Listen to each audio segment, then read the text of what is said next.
The story begins with our hero holding someone, telling him that he is the last one now. He then smiled confidently and, using his magic, restrained the man by his neck. The man accused him of hiding exceptional skills that a mere fixer could not possess. The hero began to question him about the grimoire, a powerful magic book, pointing out that the Deculin family would not mobilize all these forces just to chase a single stray dog, describing the family members as scum, who multiply and spread like rabid dogs. The man admitted he didn't know how to use the grimoire, but the hero deduced from their relentless pursuit of him over this distance that the book must possess great value. The man demanded he hand over the grimoire immediately. In return, he offered to intercede for him to return to his work as a fixer, even using the demeaning term hunting dog. The hero scoffed at this offer, sarcastically wondering what authority a mere manager of fixers could have to make such promises. He then lifted him with his magic, asking if he had any last words before he died. Suddenly, a third person appeared on the scene, a man exuding a powerful aura of evil energy, who calmly greeted them. This newcomer revealed his identity, announcing he was Baharan von Deculin, the head of the ruling magical family of the eastern continent, the Deculin. The fixer manager was stunned. This was the first time he had seen the family head face to face, despite having spent decades serving them as a fixer. Baharan was a legendary figure, known as the most powerful sorcerer in the family's history. The hero wondered to himself what kind of man this person might be. Baharan addressed the hero, telling him to hand over the grimoire, promising they would talk afterward. However, the hero met him with a rude and shocking response, telling him that he was pissing him off, and accused him of trying to steal his hard-won spoils. Baharan met this insolence with a sarcastic laugh. At that moment, the hero regretted not devouring the wyvern he had seen earlier when he had the chance, as he now realized that the aura emanating from the family head was overwhelming and stronger than anything he had ever faced before. Baharan explained to the hero that the easiest option was to kill him and retrieve the grimoire by force, but he offered him an alternative. He asked him to hand over the book and return to the service of Deculin, and in return, all his crimes would be forgiven. Baharan praised the hero's combat talent, admitting he regretted not realizing this talent sooner. He was impressed that a filthy rat from the slums could master the trivial skills of fixers and bring them to such an advanced level. He then tried to tempt him with a vision of a bright future, wondering how high a sharp blade like him could soar if carried by the wings of Deculin, and what greatness he could add to the family name. He concluded his offer by inviting him to stand by his side and make history together. The hero agreed to Baharan's offer, but he set one condition. With a cunning smile, the hero demanded that Baharan give him his seat as the head of the family, and only then could they negotiate. He then turned to Baharan, reminding him that he had been watching his battles, and mockingly asked how many people had died because of the magic move he was still applying to the exhausted fixer manager. This challenge angered Baharan, who warned the hero that this was the way he chose to play, and that this choice could lead to his death. The hero acknowledged that this was absolutely true, but he responded with an even greater challenge, inviting Baharan to measure the gap in power between them himself. Baharan accepted the challenge, declaring that he would discipline him first. Baharan began to launch an attack that the hero dodged with great difficulty, and before he could catch his breath, he was surprised by another magic circle that appeared suddenly before him. Realizing that this was the true power of the head of the Deculin family, a power that left no exploitable opening, Baharan reminded the hero of his previous challenge, asserting that some things do not need to be tested, like the vast chasm in power that separated them. He then began to launch another attack. That caused a massive explosion. From amidst the smoke, Baharan asked the hero if he had changed his mind about negotiating, telling him he would let him live, but just barely. The hero responded by asking if Baharan would accept him if he bowed his head now and returned to the shadow of Deculin. But he quickly answered his own question with a defiant shout, "No way!" The hero rose forcefully, blood covering his face, declaring he was tired of eating dog food. He unleashed an attack of blue lightning, shouting angrily and questioning who would be content to become a dog again, as a fancy collar and a big house don't change the fact of the matter. Baharan called him a fool and prepared to unleash an overwhelming power. The hero was stunned by the sight before him, as a massive storm of purple lightning filled the sky. In that moment, he realized something. He finally understood why, on that day, he had looked up at the sky and seen that wyvern soaring with absolute freedom. The reason for his gaze was his suffering and his deep desire to attain that freedom. Despite the overwhelming attack, the hero managed to stand firm. Baharan looked at him with admiration, admitting he thought the attack would kill him, and then asked if he now felt the difference in their power. Still standing, the hero acknowledged Baharan's disgusting power. Baharan asked if he was ready to talk properly now, and asked him to finish the story he couldn't finish before. The hero wondered if Baharan wanted him to go back to being a fixer again, but Baharan corrected him, explaining that he did not mean the position of a fixer. Baharan revealed his true and surprising offer, for the hero to become the head of one of the families affiliated with the Deculan family. The hero was shocked by this offer. He thought about how the Deculan family, whose authority rivaled that of the imperial power, was offering him the headship of one of its loyal families. The hero looked at the grimoire in his possession and asked Baharan if this book was his goal from the beginning. Baharan replied that the hero was still underestimating himself, insisting that his desire was for the hero himself, and that the grimoire came second. Baharan saw that the hero was starting to consider the offer, and he promised that accepting it would erase all his past sins, and only glory with the Deculan family would await him.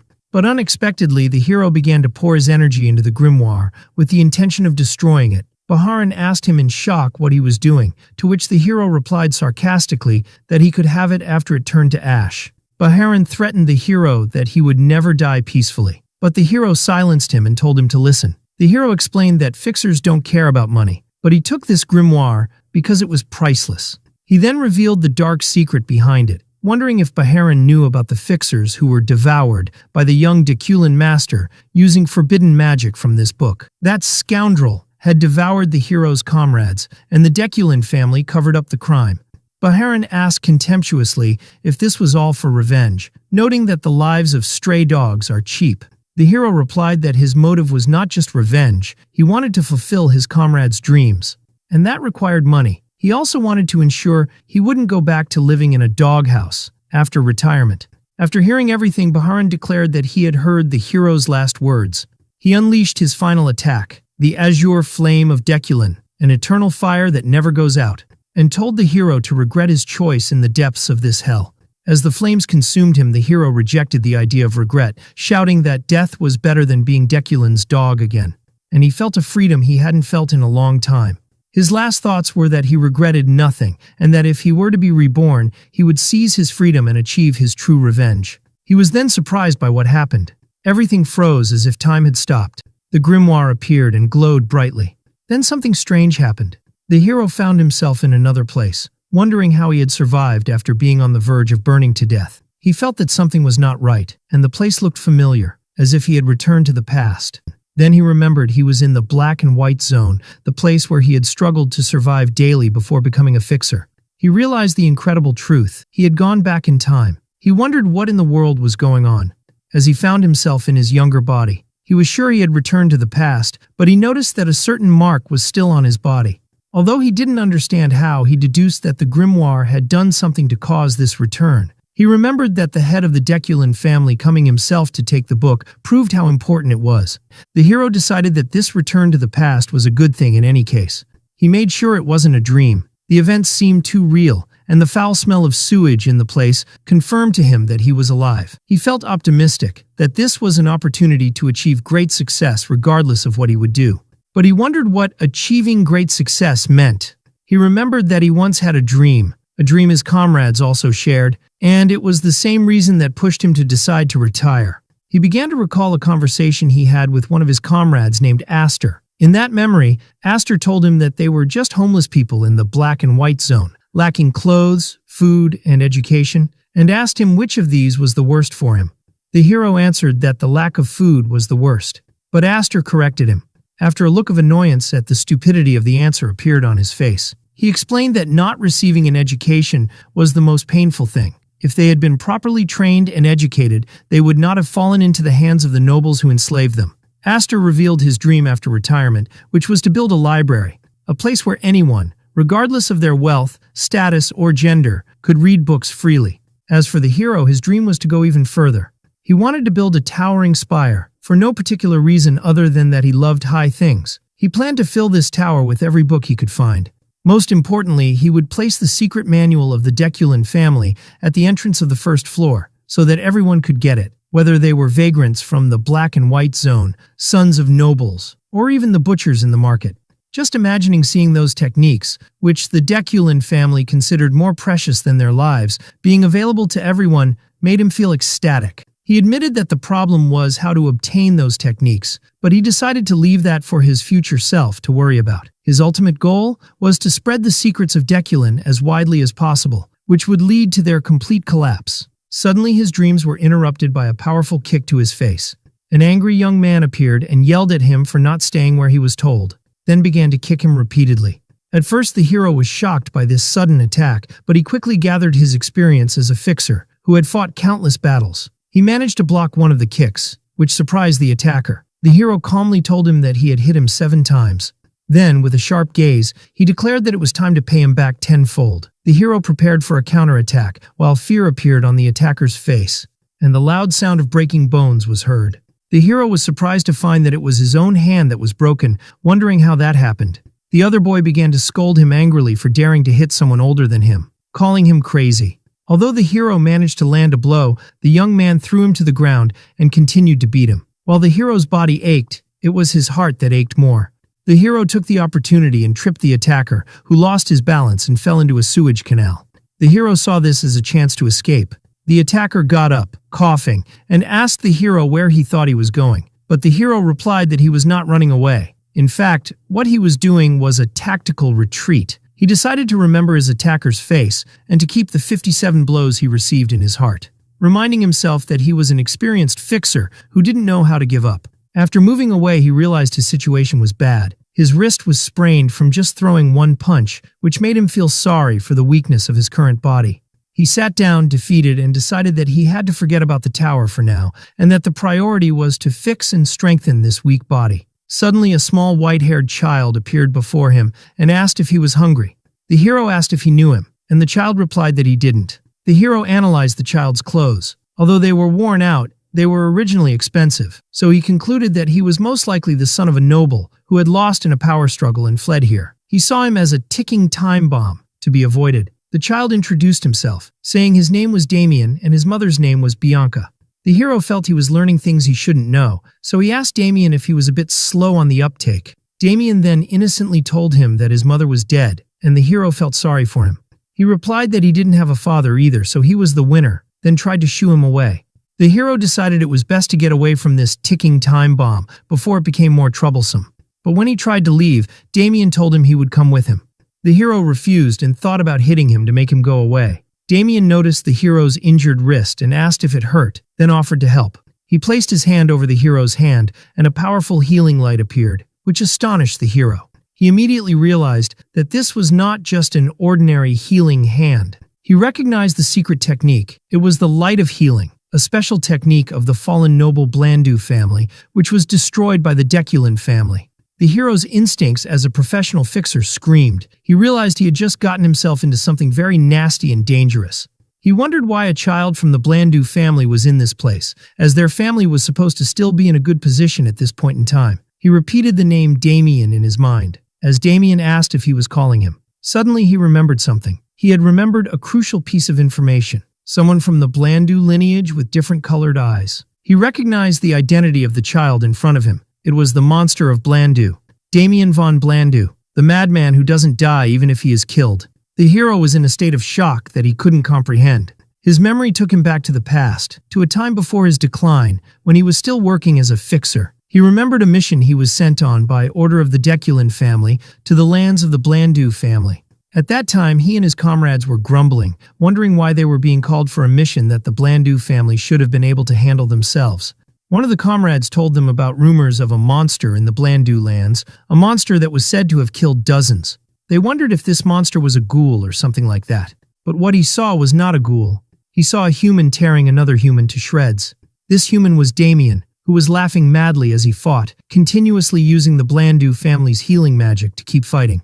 He was a deranged butcher who wouldn't die even after death. The memory ends and the hero returns to his present, where Damien sits before him, an innocent child looking at ants with interest. The hero is still in shock, unable to reconcile the image of the brutal killer in his memory with the child in front of him.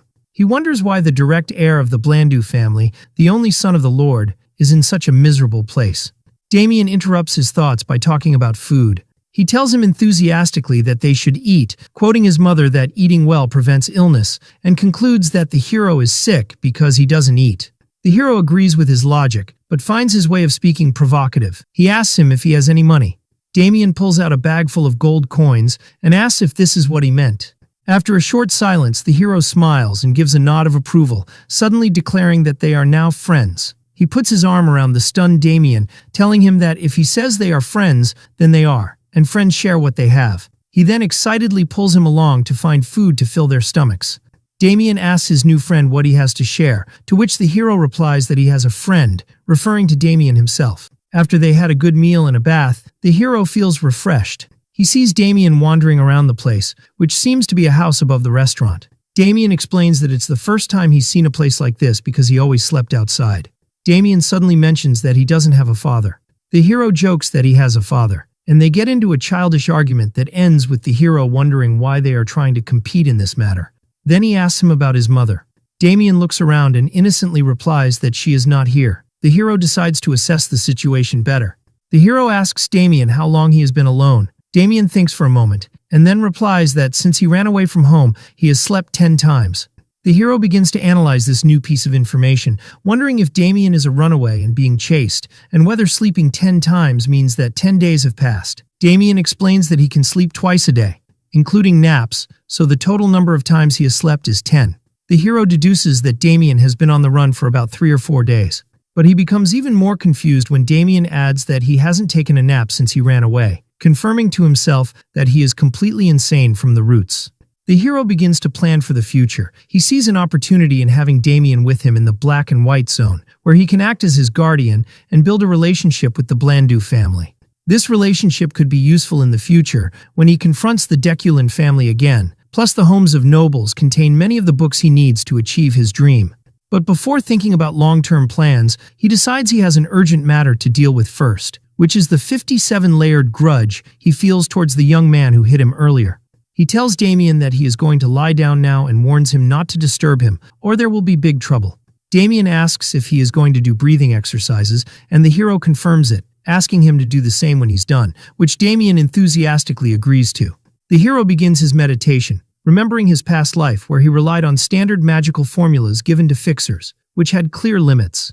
To overcome this, he had infiltrated many noble houses and stolen their techniques, nearly getting killed more than once. He learned various secret arts like knightly body strengthening, spirit arts, summoning, and alchemy. But he remembers that all these techniques were not enough against the catastrophic power he faced from the head of the Deculin family right before his death. Therefore, this time he decides to learn the foundational art of the Deculin family itself, the art of the celestial source. It is the origin of all Deculin techniques and capable of harmonizing with all types of mana, and luckily, he had memorized it for research purposes in his past life. When he begins to activate the breathing technique, he feels an intense heat like lava flowing through his body. He discovers the presence of impurities in his mana circuits, which surprises him. To get rid of them, he resorts to a mysterious and secret power known as the mana shower, a technique used only by elite mages from noble families to purify their direct lineage.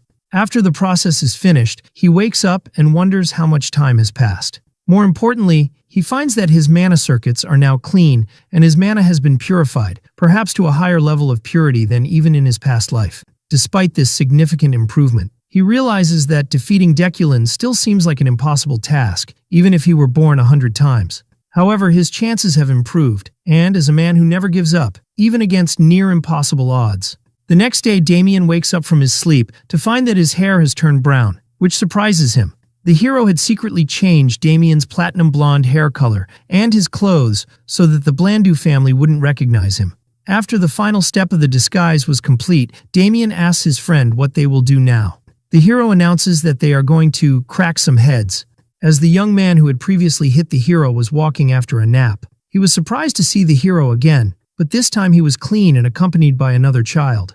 He angrily asked him where he had been wandering and about his clean appearance, then noticed his companion Damien, who, from his clothes, seemed to have money. Suddenly, the hero delivered a powerful punch that knocked him to the ground. He then calmly told him that just remembering his face was enough, and announced that his score with him would start at 123 hits. Two young men in the area heard a commotion and went to check it out, and a large group of youths gathered. Everyone was surprised to see the youngest and what he was doing. The hero smiled slyly. All the faces were familiar to him, and he decided to see how far he could go this time. A violent brawl began, and he beat them down one by one.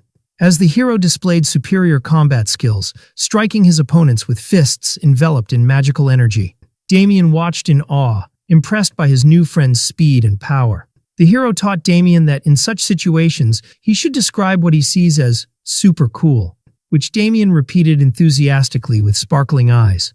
Damien approached the first young man and offered to heal his injuries. The hero then grabbed him and asked how many hits he had taken so far, picked up a wooden stick from the ground, and then spanked the boy hard on his behind with it, asking him again how many hits he had taken so far, but the terrified young man stuttered and forgot the number. Here, the hero turned to Damien, his friend, and told him it was his turn. Damien happily began to use the touch of healing on the injured young man, who was screaming from both pain and fear, begging him to stop. The hero told him that his score wasn't settled yet, and that he had to receive another 20 hits, which made the young man scream and panic even more, calling the hero and Damien devils. After the disciplinary session was over, one of the young men approached the hero respectfully and said, "Good work, sir." The hero was proud of himself. The task of distributing 2,000 hits at a rate of 100 hits per person was a new challenge even for him. The exhausted youths asked for permission to leave, and the hero allowed them to. But one of them hesitantly explained that this was their home, so they couldn't leave. The hero's expression changed, and he said this was a small problem. Faced with this veiled threat, the youths quickly said that they would be the ones to leave, and they fled from their home. As the hero watched them flee, he thought that he was now homeless, but suddenly he felt someone approaching from a distance. This person was fast and stealthy, and possessed the distinct aura of a professional fixer. The hero concluded that they were most likely being pursued. He believes the Blandu family found him faster than he expected, and worries because he has very little mana left after the fight and the purification process he underwent. He realizes his current state doesn't allow him to use spells or fight physically, but he remembers his true identity as an experienced fixer. He recalls that even in his past life, he never had an abundance of magic and always faced such difficult situations, so it's nothing new to him. He begins to gather all his remaining mana. He compresses the mana he has gathered, believing it will be enough for one attack. He knows he has only one chance to survive this situation. When the pursuer arrives, it turns out he is not an enemy, but an elderly man who calls Damien young master. The man introduces himself as Alfred, looking extremely relieved to have found Damien, expressing the great anxiety that had kept him from sleeping. Damien flatly refuses to go back, screaming that he will never return and that Alfred must kill him first, while the butler tries to calm him down and persuade him to return. The hero realizes that Damien's escape from his family was nothing more than a little boy running away from home. Alfred, the butler of the Blandu family, apologizes to the hero for the scene and formally introduces himself. The hero responds by introducing himself as Aster.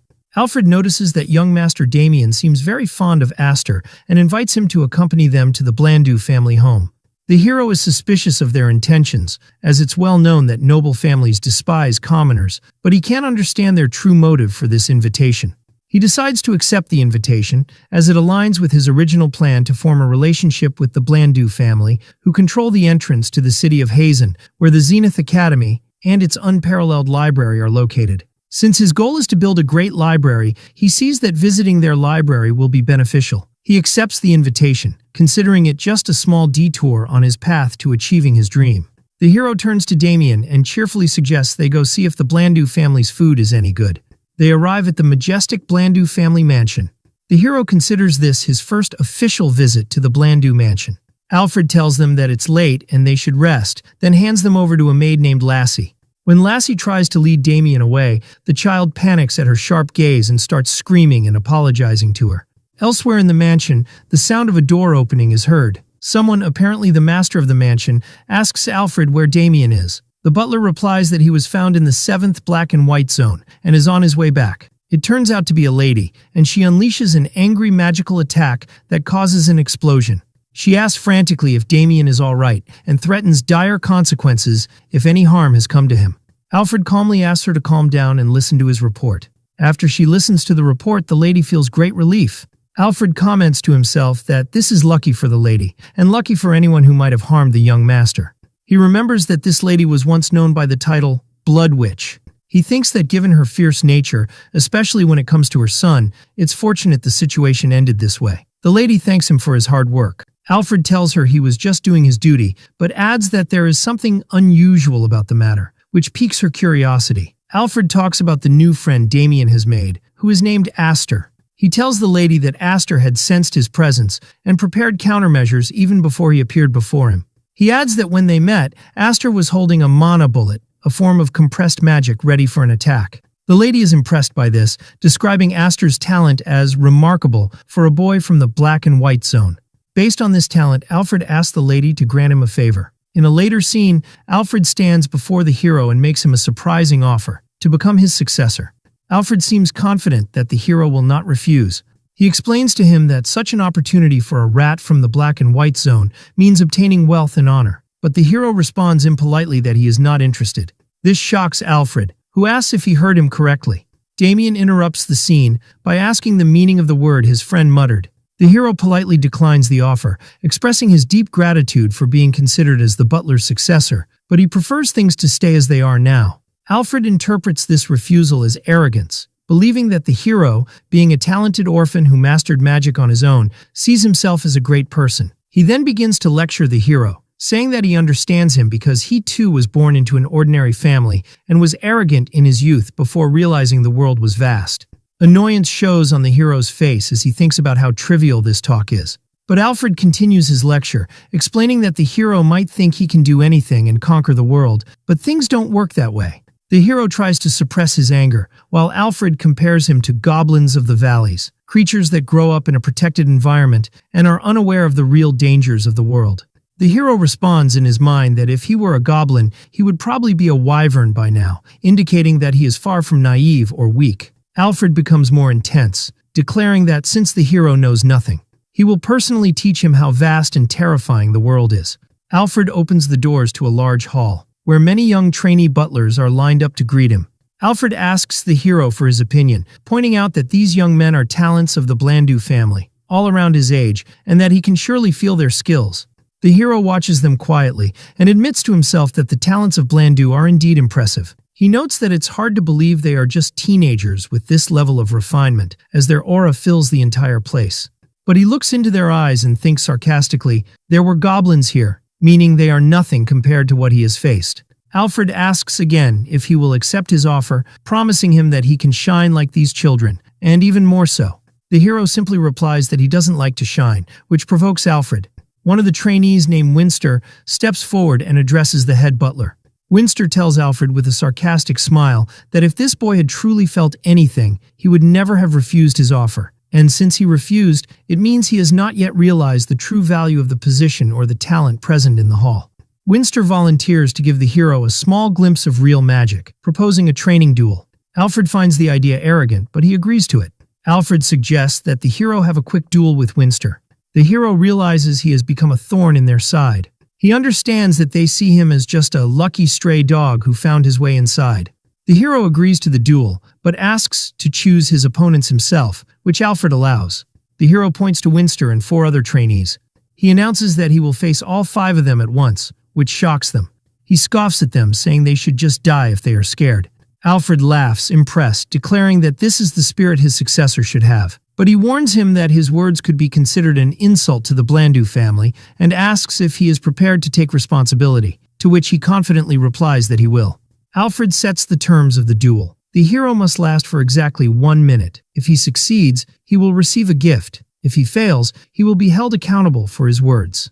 The hero realizes that being held accountable means being forced to become the next head butler and sees it as an attempt by Alfred to bind him, but he agrees to the terms. As they prepare for the duel, one of the trainers expresses his concern to Alfred that the duel might be too dangerous. Alfred replies that this danger is what makes it worthwhile, as he believes that breaking the boy's stubbornness is the only way for him to grow. The trainer of the 5 trainees is worried. He fears that injuring the young master's guest could lead to the end of his career. Meanwhile, Damien was watching the scene with the maid, Lassie.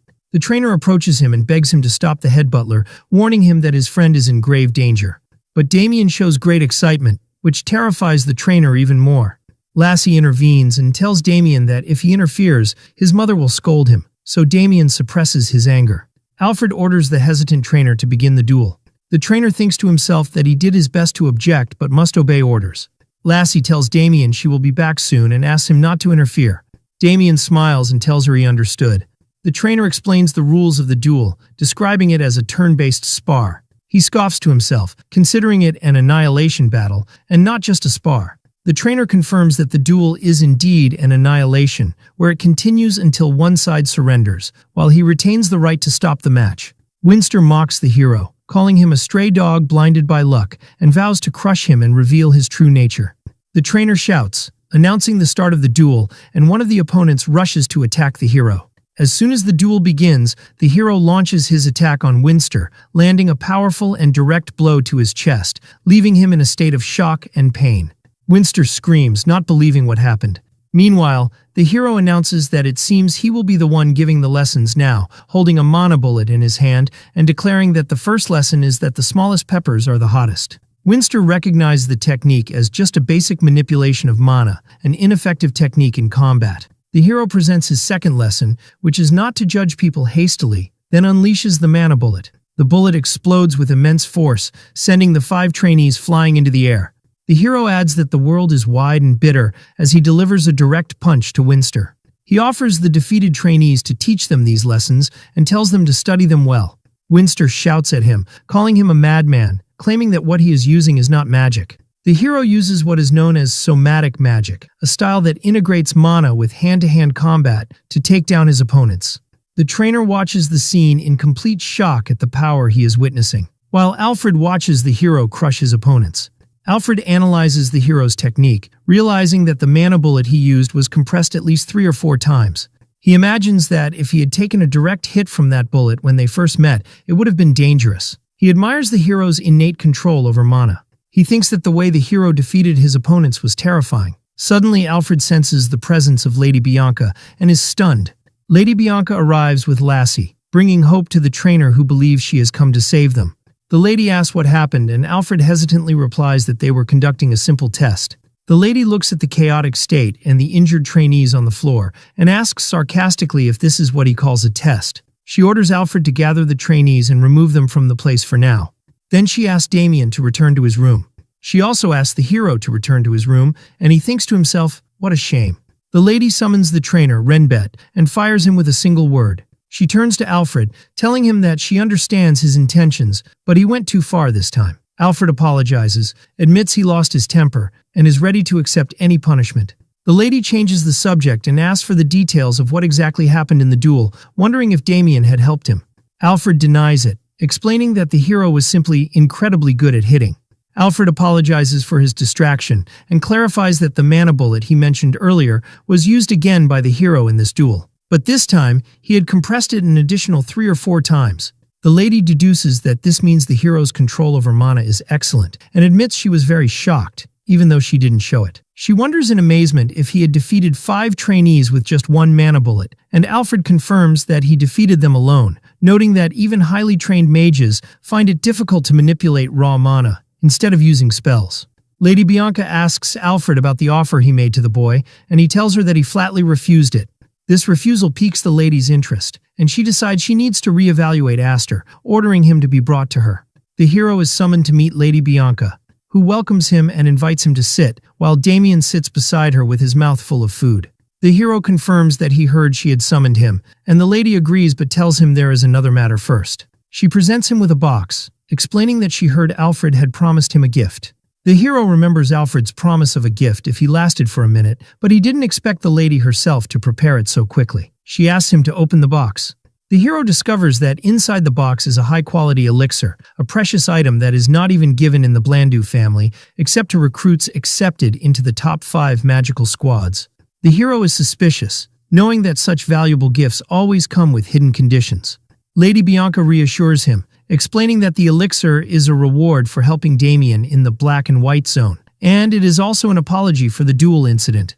The hero asks her directly if drinking this elixir will bind him to the Blandu family, which she firmly denies. He then asks her if it is poisoned, and she assures him it is not. He asks for a final confirmation that there are absolutely no conditions, and the lady confirms it, telling him to take it without worry. The hero thanks her and accepts the gift. The hero considers the elixir an unexpected gain, but the lady tells him she has another proposal for him, and he thinks to himself, I knew it. The lady offers him a scholarship to attend the academy with Damien. She explains that Damien was supposed to start his studies last year, but he strongly opposed it, which led them to postpone it. and she never imagined he would run away from home to avoid going to the academy. The lady explains that she is asking for his help because Damien admires him, which Damien happily confirms, saying he would be happy to go if his friend was with him. The hero realizes that Lady Bianca is in a bind. Forcing Damien to go might push him to run away again, but she has no other way to change his mind. The hero sees this offer as a good opportunity. Attending the academy is great, and school connections are very valuable in a world that relies on family and regional ties. Although the offer is very good, he feels he is being drawn into the affairs of the Blandu family. He tells her he will think about it for now, and she agrees and asks him to inform her of his decision. Before he leaves, she asks him why he refused Alfred's offer to become his successor. The hero replies with a mysterious smile, "My knees are too precious to me," leaving the lady puzzled. Elsewhere, when Alfred hears this response, he is shocked and amazed by the boy's audacity. After obtaining the elixir, Aster sat contemplating as he absorbed its energy. Surprised by the immense increase in his mana despite having absorbed only 10% of the elixir, he wondered to himself if the reason for this effective absorption was the change that had occurred in his physical structure, turning it into the mark of fire. He noted that the absorption process was perfect. Unlike the usual process of absorbing an elixir, there was no energy loss or any lingering impurities, which made its effect stronger than he had anticipated. His thoughts then shifted to the offer he had received to join the academy. After deep consideration, he felt that his decision had already been made. He realized that there were many advantages to enrolling in the academy, the most important being that it would make it easier for him to find a sponsor to support him. However, despite these positives, he had a strong feeling that he was walking straight into a trap set for him. He decided to go for a walk to clear his thoughts. As he was about to leave, he was stopped by a young man with platinum hair who was waiting for him, and asked him directly if he was the person named Aster. Aster observed the young man's features and deduced from his platinum hair, which only Damien had in the direct family line, that the young man must be a relative from a side branch. Aster felt annoyed by the amount of trouble in this house and flatly denied having any connection to that name, which surprised the young man. The young man continued his sarcastic remarks, commenting on Aster's dull dark gray hair and his uncomfortable gaze, then added mockingly that all these traits resembled him perfectly, which angered Aster. Aster calmly replied that hair color can vary greatly depending on the lighting. He then put on a feigned innocent expression and asked the young man how these eyes could possibly be uncomfortable in any way. The young man was taken aback by his reaction, backed down, admitting that Aster's eyes did indeed look kind, and apologized for the misunderstanding before turning to leave. At that moment, Alfred, the head butler, rushed towards Aster and grabbed him, begging him to forgive the misunderstanding and telling him that he couldn't sleep all night because he hadn't been able to speak with him and clarify the matter.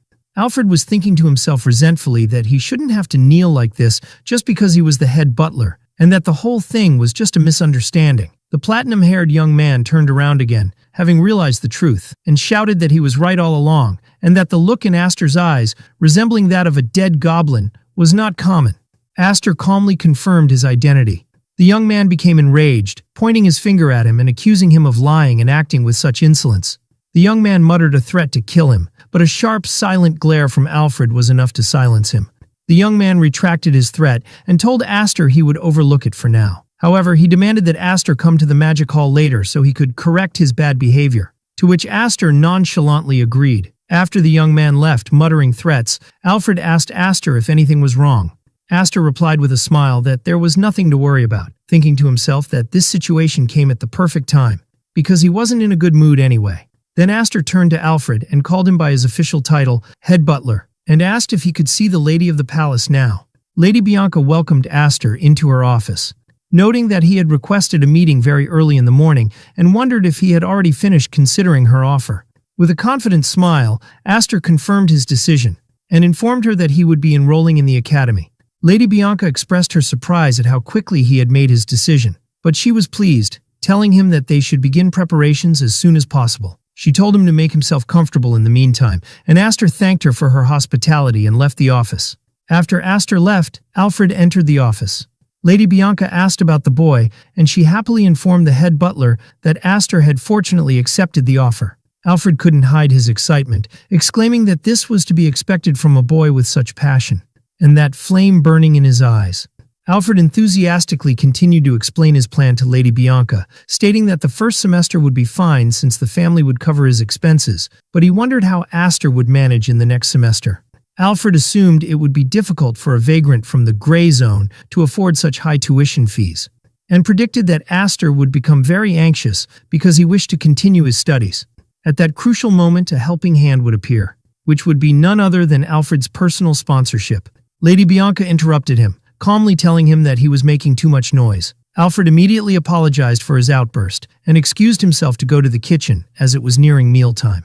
After he left, Lady Bianca pondered the matter. She understood Alfred's overwhelming happiness. After his offer to Aster had been repeatedly rejected, he had finally found an opportunity. However, she saw this academy proposal as a naive plan. She realized that the reason for Alfred's great confidence in his plan's success was that he himself had been lured by the former head butler using a similar method, and she felt sorry for him, calling him a poor soul in her thoughts.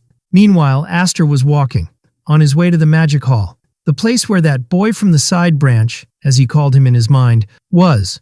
Upon his arrival, he was met by a person wearing a hooded robe and carrying a candle, who asked him why he had come. Aster hesitated for a moment, realizing he didn't know the name of the young man he had come to meet. But the hooded figure seemed to have been expecting him, welcomed him, and asked him to follow. The hooded man led him to a door and told him he could enter from here. Before leaving, he gave him a cryptic warning, advising him to watch his head after opening the door. Aster opened the door and immediately understood the meaning of the warning as he found himself facing a flurry of flying papers. After the paper kicked up dust in his face, Aster found himself facing a platinum-haired young man who shook his hand and greeted him. The young man introduced himself as Henji von Blanco and asked Aster if he had come to see his younger brother. Aster realized with astonishment that the rude boy he had confronted earlier had called his older brother for help.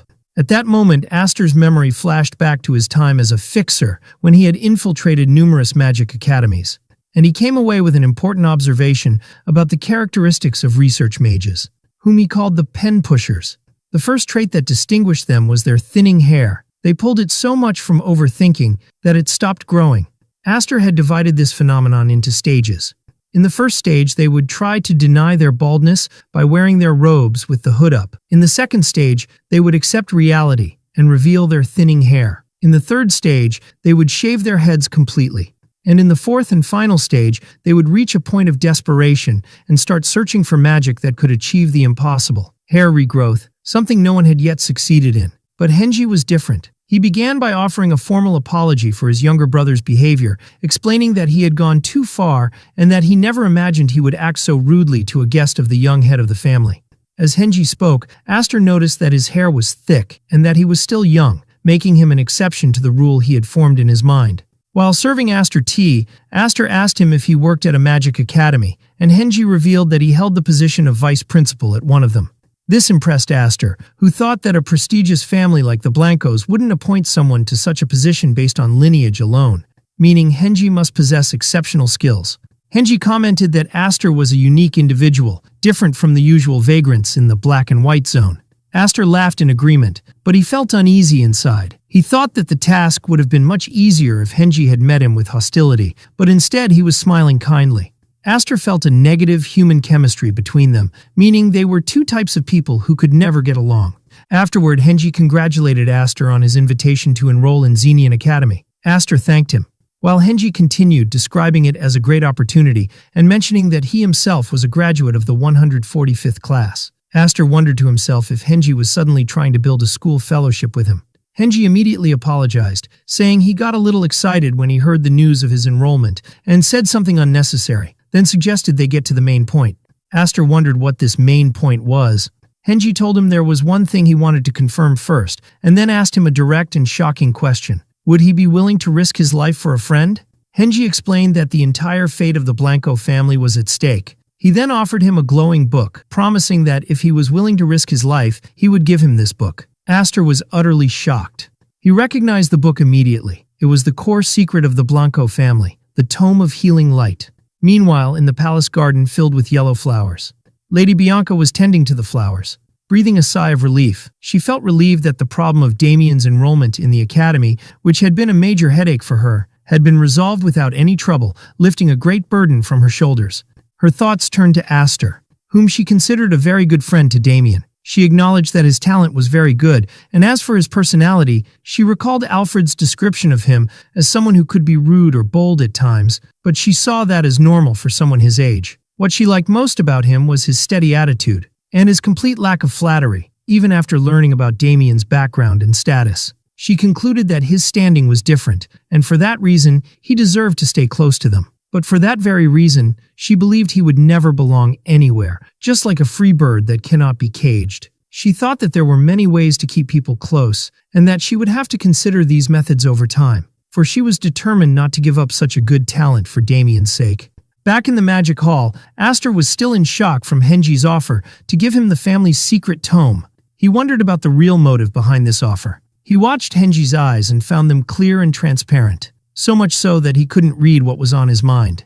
Aster thought that feelings, whether good or evil, usually show faintly in a person's eyes, but Henji was like a professional assassin, showing no emotion at all. He concluded from this that Henji was wearing a mask so elaborate that he might no longer know his true self. Henji warned him that he was not saying this lightly and asked him not to answer hastily just for the temptation of the reward before him. Aster replied that he would give him his answer.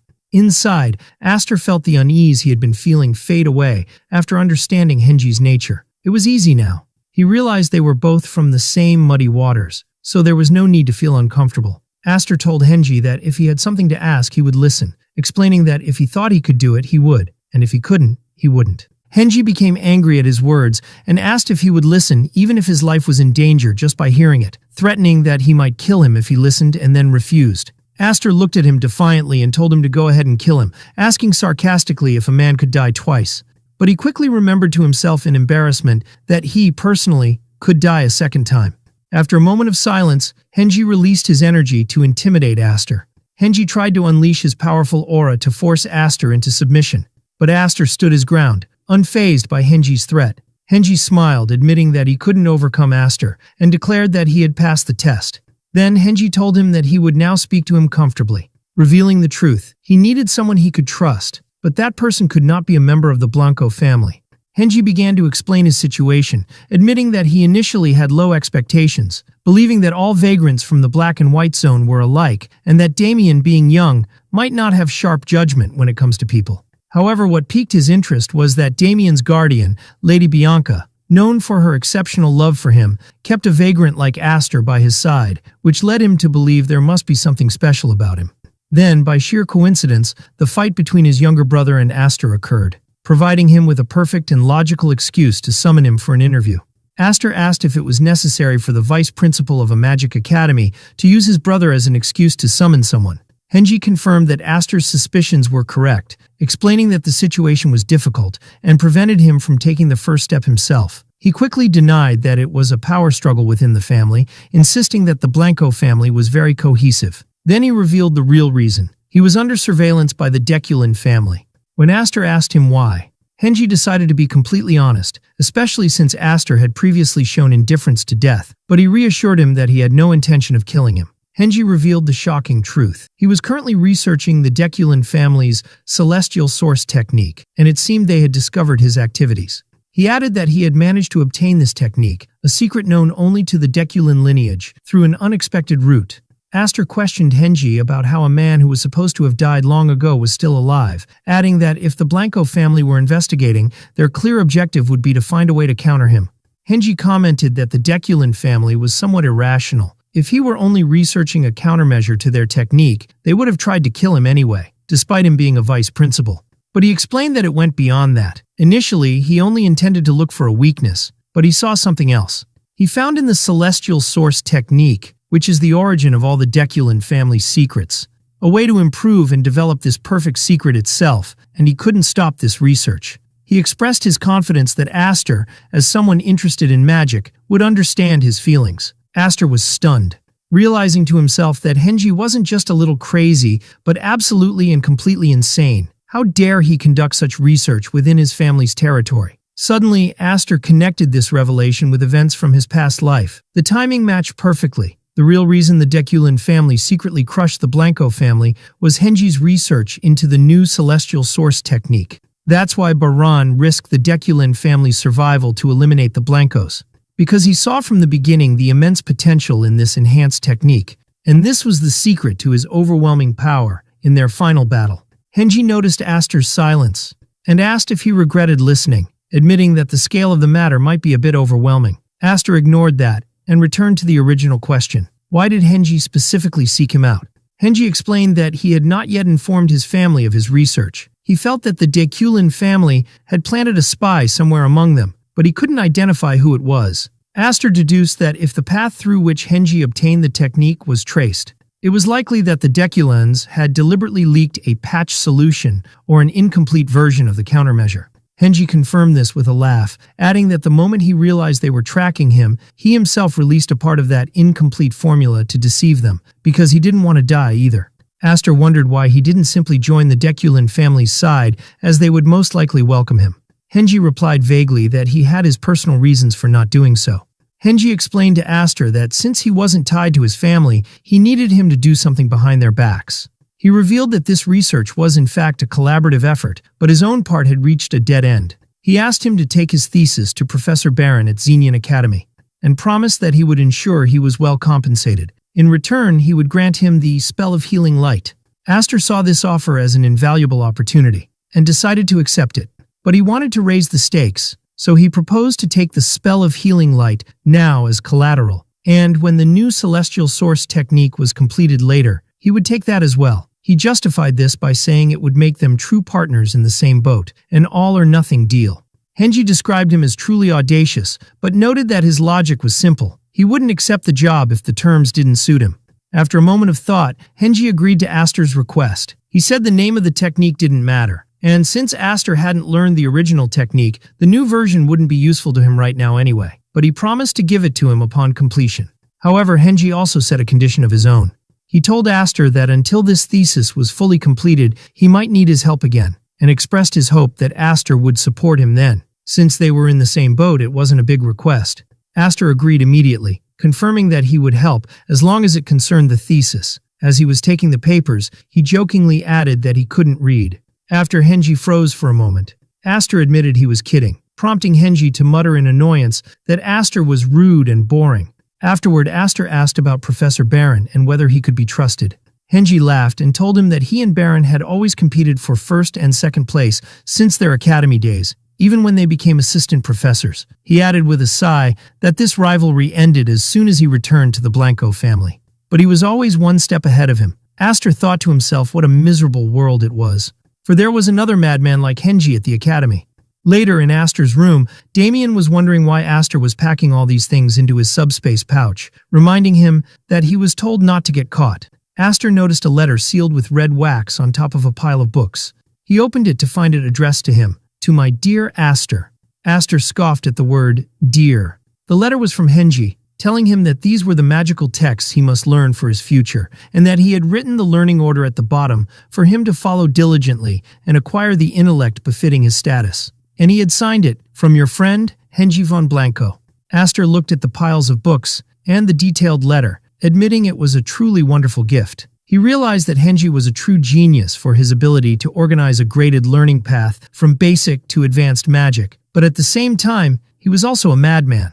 He smiled, commenting, "Not bad," then sat down and began to write something. He had started a book sponsors list for his future tower, and the first name on it was Henji von Blanco. He counted the books he had received, which numbered around 132, excluding the healing spell and the new technique's thesis. He thought that making the Spell of Healing Light available to the public in his tower was another matter, one he would discuss with Damien later. Aster remembered the image of Damien happily hugging a cat and calling him my friend, and Aster smiled to himself, considering it a privilege of friendship. His thoughts then returned to the 132 books Henji had given him. He realized they were not just scattered books, but a complete category of knowledge. With this collection, anyone wishing to learn magic could build a solid foundation for themselves. His perspective had changed. Previously, he had only thought about hoarding books in his tower. But now he realized that these books would become the true identity of the tower, a place that bestows knowledge upon all who seek it. Elsewhere, Henji was thinking about his meeting with Aster, considering it an unexpected gain. His initial plan was to hand over the thesis if Aster was useful, and to get rid of him if he wasn't. But now he found Aster to be an interesting person. Henji remembered Aster's bold response to his death threat, and how it wasn't just bravado. His eyes truly showed that he was indifferent to death. This made him different from the other pigs, as he called them in his mind, and he actually found it amusing.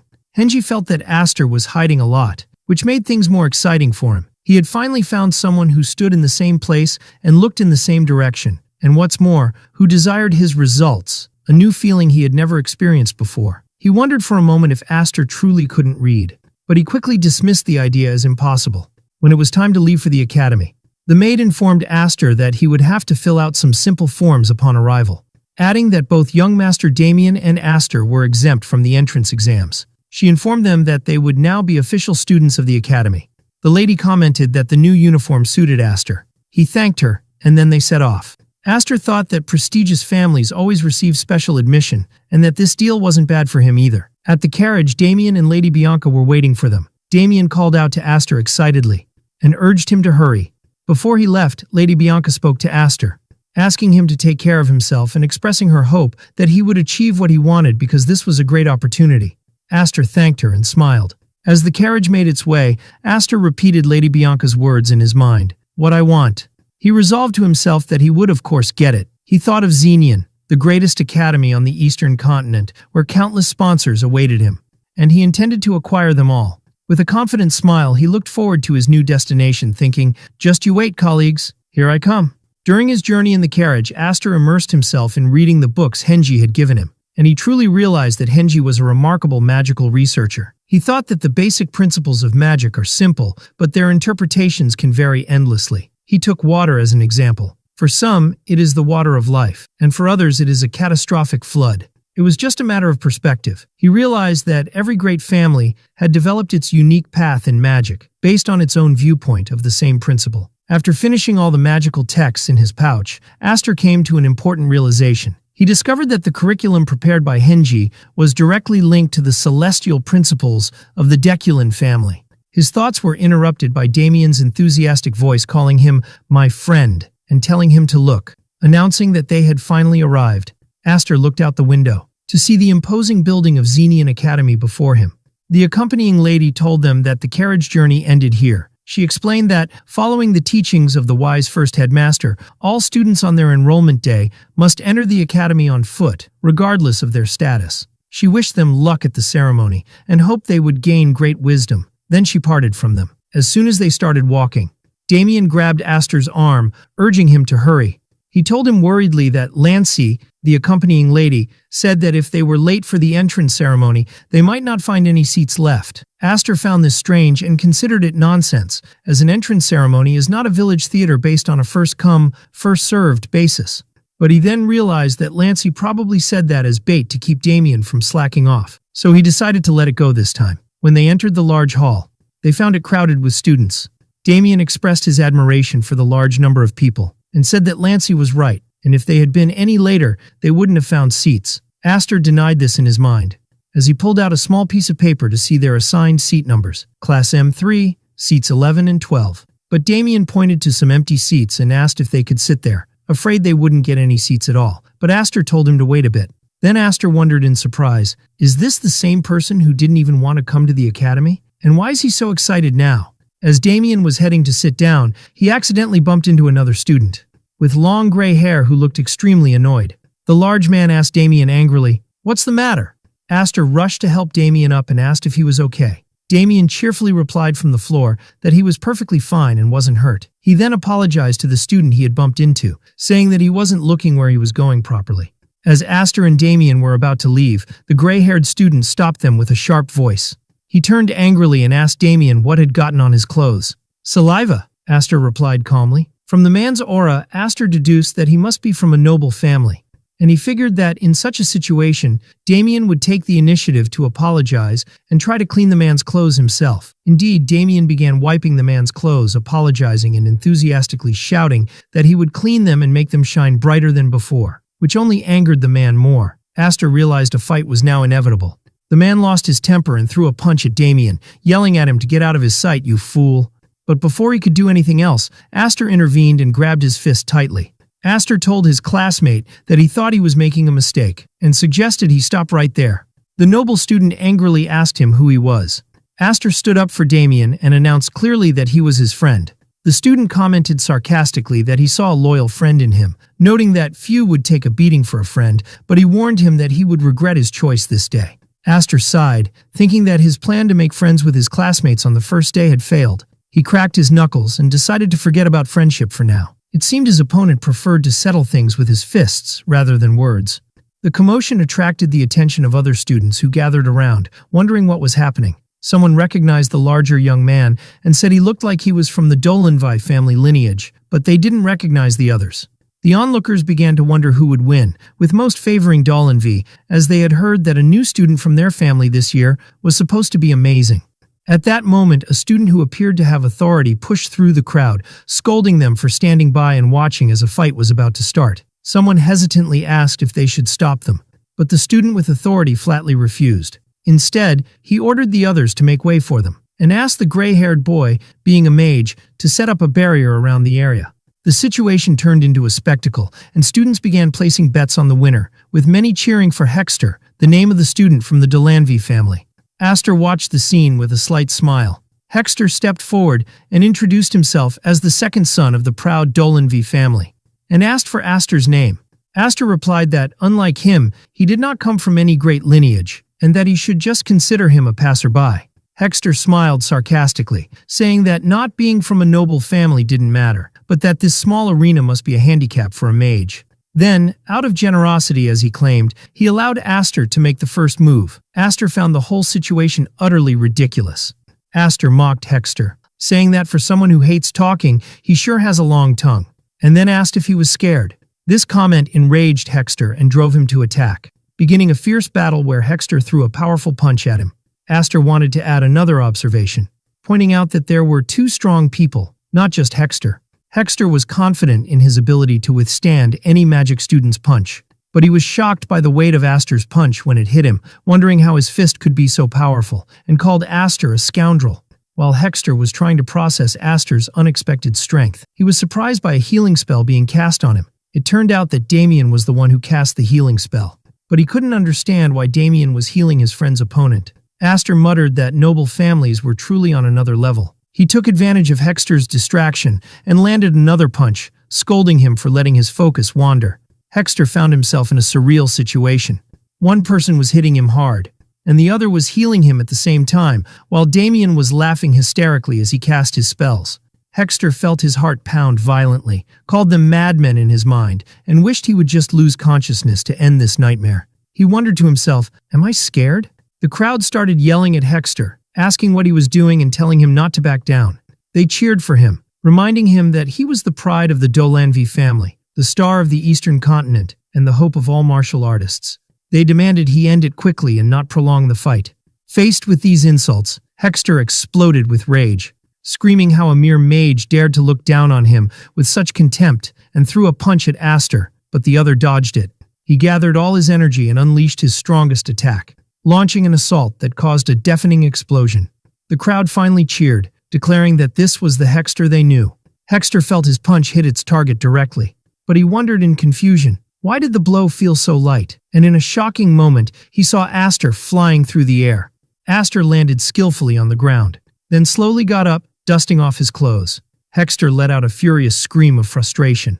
Aster watched him calmly as he lunged at him again, thinking about the situation. He had noticed that Damien kept healing Hexter, and he realized that to end this fight, he would need a single knockout blow to render him unconscious. Aster decided to use a special technique he had developed with his comrades in his past life. This technique relies on drawing energy from the collision of mana particles. It is neither a martial art nor magic in the traditional sense, but a pure technique born from the very properties of mana itself. He called this style the collision style. Aster unleashed his attack, which created a powerful flash of blue light. The spectators were shocked by the intensity of the scene, wondering in amazement what they were seeing.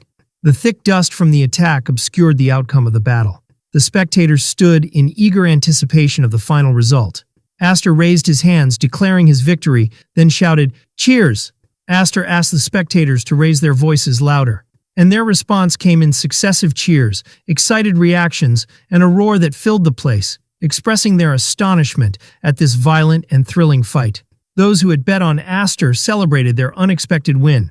Damien ran towards Aster, shouting excitedly, "We did it!" To which Aster calmly replied, "Yes."